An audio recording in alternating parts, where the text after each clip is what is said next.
Craving abuse is something that many people experience nowadays, and well, to some people, it feels intricate and inexplicable.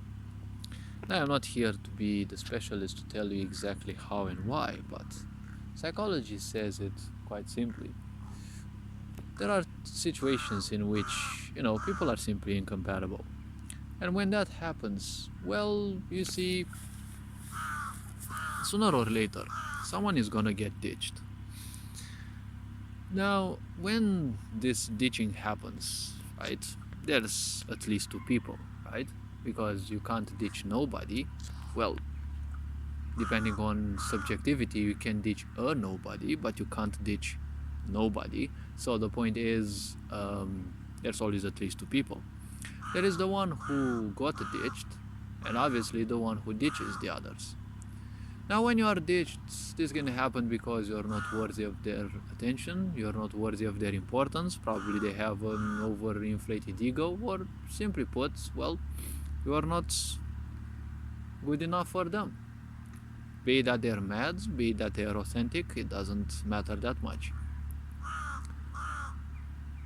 Now, usually due to incompatibility, people will get ditched because, well, the more people wake up, the more they realize that it's not serving them to spend time, by people who, well, aren't on the same frequency, let's say it so. Many women, for example, end up with men who, they are in a way a representative of who they are. Like, if women are abused in their life, especially thanks to their emotional fragility, well, I don't take this as a bad thing, but women tend to be a lot more emotional and are a lot more in tune with, certain frequencies of this world. So the point is, if a woman ends up as, a wounded child, there are chances, psychologists say that usually you will attract people who are similar to who you are or who you think you are. And especially you seem to, let's say, draw people in your life that are similar, or you actually end up liking people who are similar to your parents more or less, because the parents being the first people you see in your life, they are usually the ones who have the most impact over you. So that's one point. But when it comes to life, women may end up, actually having multiple children, right? Because they may have a husband who's, not mature enough. And the point is, they're like another child. Now, this also happens because, you see, there is this aspect called the wounded child. And since you want to treat them, but it's always much harder to treat you than, other people, right? The point is, you will seek people who are more or less broken in your way, because it's much easier to help others than help yourself, especially to empaths. This seems to be quite a blind spot when it comes to their own self, let's say. They who they are usually is a blind spot, because it's easier to pinpoint certain things in others. That's always more or less easy, especially if you have a certain level of sensitivity. When it comes to being the one who ditches people, well, this is not much of a problem. The problem is when you are the one who gets ditched, because when one becomes ditched, when someone becomes abandoned, they will crave attention, and they will crave attention usually from people who are very similar to the one who ditched them. I forgot the name. In psychology, this has a certain term. I'm not that much of a, I don't have much of a passion of filling my mind with all sorts of concepts, but it kind of goes something like this. When you are ditched by someone, you will crave them even more because, well, most likely they ditched you because, well, there was a big incompatibility. After all, many people end up in abusive relationships because they've had abusive relationships with their parents. And since that's more or less their comfort zone, that's what usually they will tend towards. So, in a way, subconsciously, people will draw themselves. You will feel drawn to people who reflect their parents, more or less, especially their mothers, because the mother's abuse is usually harder to come by.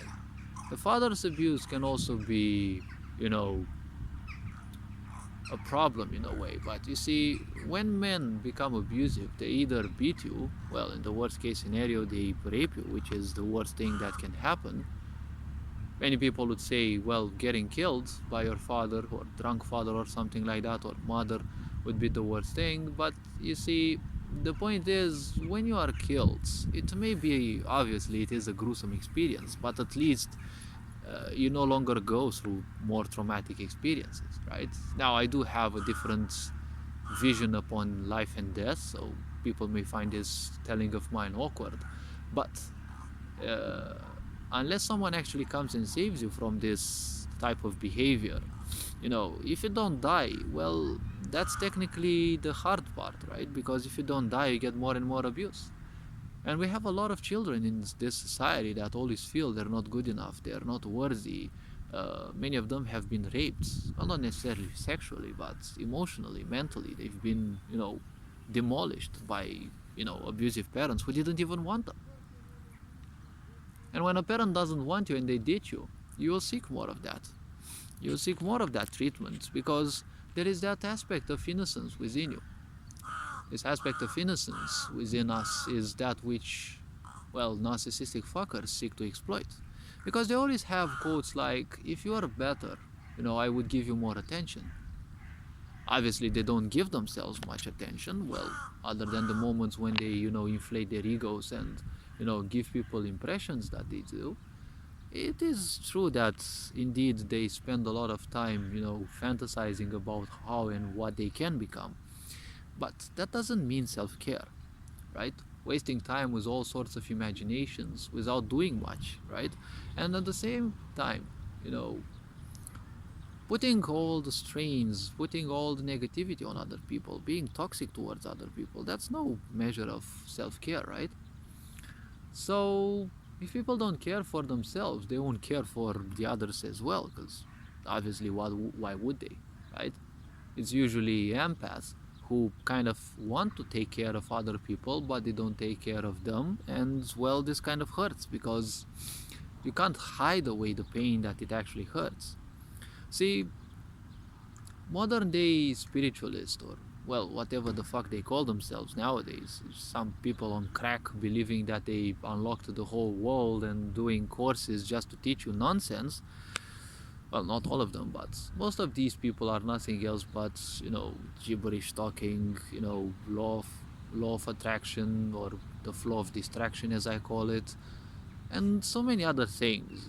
It's just information that fills the mind, and it gives you a certain impression. It gives you a certain sense of power in this world, but ultimately it is their power because they're distracting you and you're giving them your attention. And where your attention goes, your energy flows. It is a type of abuse as well. Because when you have parents who are very toxic people are always lonely because they're either surrounded by other toxic people, but toxic people are also suspicious. So when you are suspicious, you want to stay away from other people because you're always suspicious of them doing you something. So when this happens, the point is they will always spend time with people whom they can abuse. And then when they're no longer needed, or when they had their fun, let's say, they will simply leave, right? They will simply ghost you because they don't need you anymore. Not that they ever needed you, not that they ever knew any of your problems. They just come, they take, and they leave. That's how superficial many people are. Obviously, welcome to a sick society. So when it comes to abuse, people will obviously seek that which has been, well, actually that which is similar to their life experiences. See, most of these neo-spiritualist fuckers, or whatever they call themselves, they say that life is a simulation. There have been researches done, and why would you ever think that life is a simulation? If you punch someone in the face and tell them, don't worry about the pain, it's just a simulation, they'll probably punch you back and tell you the same thing. And tell me afterwards, does that pain feel like a simulated one? Or is it actually real? I mean, you should be then you should then need to go to the psychiatry, right? If you have a headache and you take a pill, after all, it's nothing else but a simulated pain. Why would you take a pill for a simulated pain? It's nothing but placebo, right? So when you have all these distractions, you obviously have also many people who love them because they're good distractions, right? A good distraction is that which, kills your so-called pains because it distracts you. Distraction means numbing down.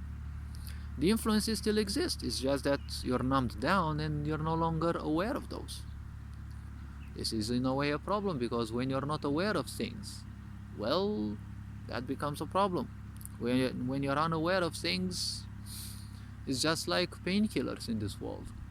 You take a pill, it's called a painkiller, but it doesn't kill the pain, right? It just makes your body numb so that it no longer gives you the signals that you're in pain. So the point is, the pain still exists, the problem still exists. Most likely it is solved by itself, and well, that's kind of how things are, right? But in a sick society, obviously, you have to praise everyone else because you're useless and you don't value anything. And if it weren't for the others, you wouldn't exist, right? This is somewhat of a narcissistic approach, which is also augmented a lot by social media, all right?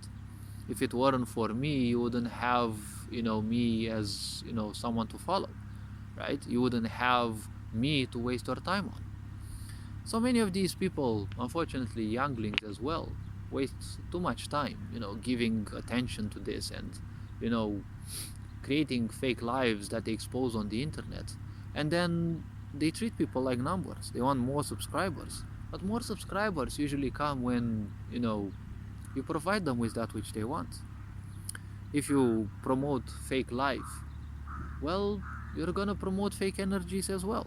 And you're gonna attract like-minded people. These people are far more numerous, yes, so you'll have probably a much greater number of views. But if you're only about the views, what's the point of your account? Because fame in this world comes when you give people something that they seek. If you give people pain, well, a lot of them seek pain because that's the only thing they know. They've been fooling themselves for so much that pain is the only thing that they can get. That's what they seek. And if you seek such people and you invite them in your life, well, you're gonna feed on their distractions as well, because they're gonna give you their attention. And where their attention goes, their energy flows. So you're feeding off of their energy. But even vampires may be picky, because you see, vampires, well, they don't drink just any type of blood, right? After all, they're interested in high quality blood because that's what keeps them alive for longer times, right? But if you just drink all types of blood and you get sick as a vampire, well, you must be a dumb vampire after all, right? So, well, I'll wrap this video up here for now. Most likely I will speak about such topics as well. Tell me in the comments below what kind of videos you'd like me to make, and when I feel the time is right, I will make some. If I'm capable, obviously. And, well, if my wisdom allows. All this being said, well, you are appreciated. Take care. Feel free to browse through the contents of this content if you're in of this, well, let's call it actually an account. I usually call them content libraries, but, well, feel free to check around if you're interested in more videos about introspection, spirituality, understanding of certain things. Obviously, don't take everything I say, directly. Take it with a grain of salt. You are appreciated. You are more than good enough. Very John Board signing out.